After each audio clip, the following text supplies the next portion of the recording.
Superbooth 24. I'm here on the booth of Sound Workshop on the, let's say, preview day or setup day. You maybe remember I covered this little thing here last year as a little, let's surprise. And this year, Chris from Sound Workshop has a booth and he presents an almost finished unit.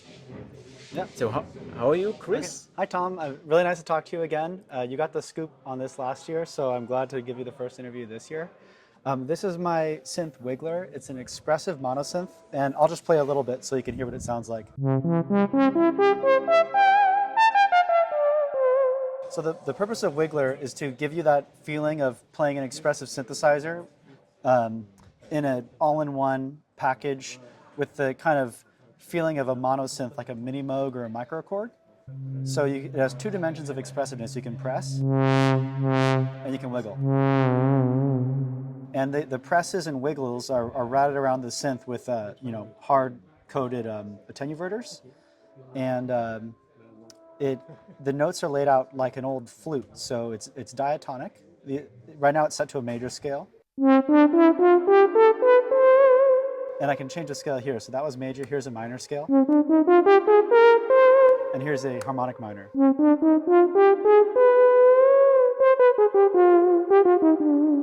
You can edit the scale just by turning the notes off and on like this. And there are 3 spots for scales. And finally, there are 6 octaves.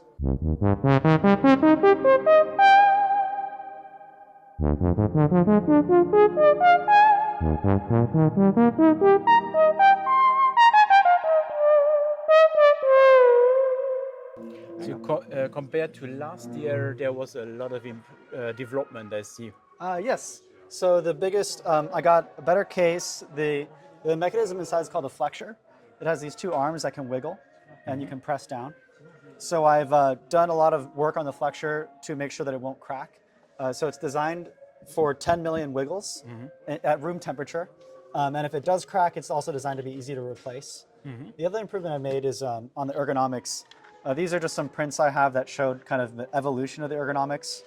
And I wanted your hand to kind of lock in here, make it easy to wiggle, and also make it easy to slide within one column so you can get all the notes without. I remember last year the unit was very prototypish. Yeah. So. And this one is now it's almost ready, or? Yeah, I'd say I would call this a beta version. We're still doing some tweaks on the user interface and also writing the code. I think I got a professional to help me write the code so we can do more cool stuff. Like there's an arpeggiator. But I guess before I show you the arpeggiator, I just want to point out that we had to rethink the concept of a LFO and a ADSR. So there are 3 modulators here. There's the wiggle, and there's the press, and there's also a little envelope here called strike. So those 3 work together, but also the strike has the envelope mode and LFO mode.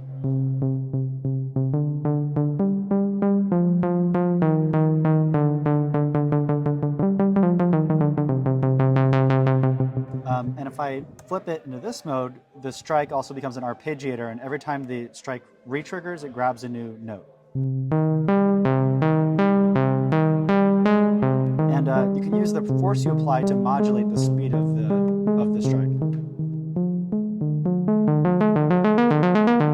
So you get this rubato effect.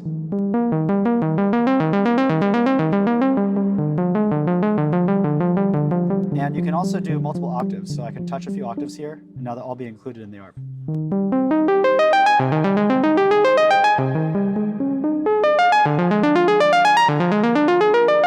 And up here in the piano keyboard, if I touch the scale degrees, it will do a relative mode shift to the new scale degree.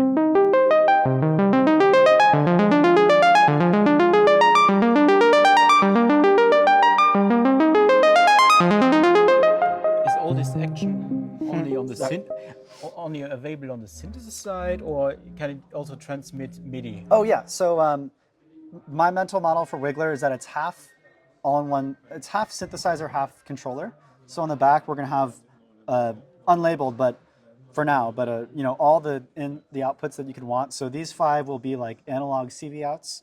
It'll have MIDI over USB-C, also MIDI over TRS, and a few other ins and outs. And from the engine side, last year you said it's digital synthesizer? Yes, it's totally digital. I think for expressive synths, they're all about fine tuning, and being digital allows us to fine tune how the instrument works. So yeah, there's a daisy seat in there. The only analog signal are the 2 readouts from the motion sensors, the wiggle and the press. Yeah. And on the engine side, it's what kind of synthesis is it? Is it virtual analog or is it? Right now, it's really simple. I've changed up the names a little bit, but it's a sound sort.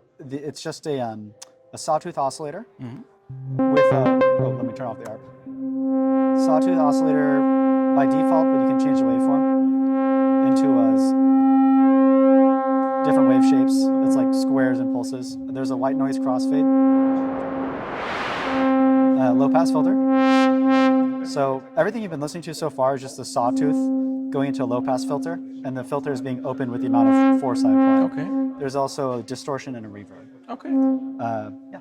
So it's more about playing than synthesis side. Yes, I think that with an expressive controller can make a really simple synthesizer sound really great. So I think that there was room to pair really simple synthesizer with the expressive controller, because a lot of expressive synths out there are paired with like a software that has 100 knobs. So I think normally a simple synthesizer gets a little boring, but with the expressive controller, you can spend dozens of hours just learning how to play the controller better and have a lot of fun. And I threw this one would be a display, but it's not. Oh, this is a feature that is not ready yet. So I just covered it up because I'm not ready to talk about it, but probably we'll keep this as a surprise for launch day.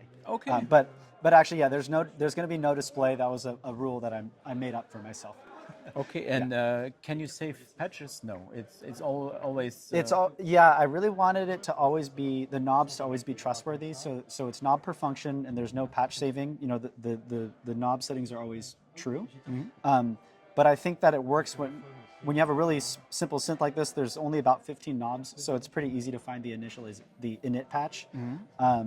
And I've kind of set up the knobs so that it's mostly init when you turn them all the way to the left.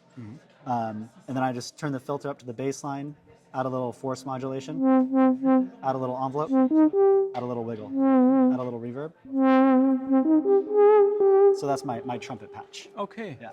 And let's say, where are now the development? It's beta? Yeah, this is a beta unit. After Superbooth, I'm going to go home and make about 20 of these.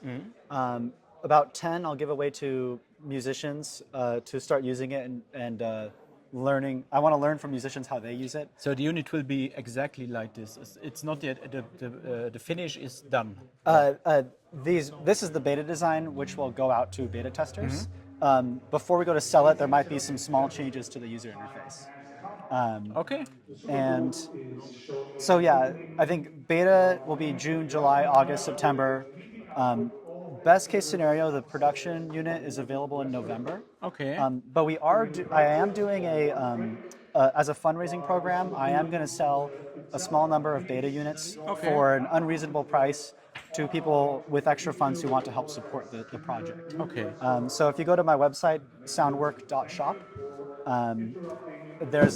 you can email fundraising@soundwork.shop if you want to buy a beta unit. But for most customers, I'd recommend waiting towards the end of the year or early 2025 to buy a production. And you have a price already at a rent? Yeah, I'd say I haven't locked down the price yet. Still working on the cost of the parts. I say it's going to be the price of a quality guitar. So that gives me a lot of wiggle room. Hopefully under 1,000, but it's not locked down yet. Yeah. And then you try to get to the retailers or? I haven't worked out the direct versus retail. Anywho, thank you. And thanks, Tom. See you again in the next video. Yeah. Bye. Thanks. Bye.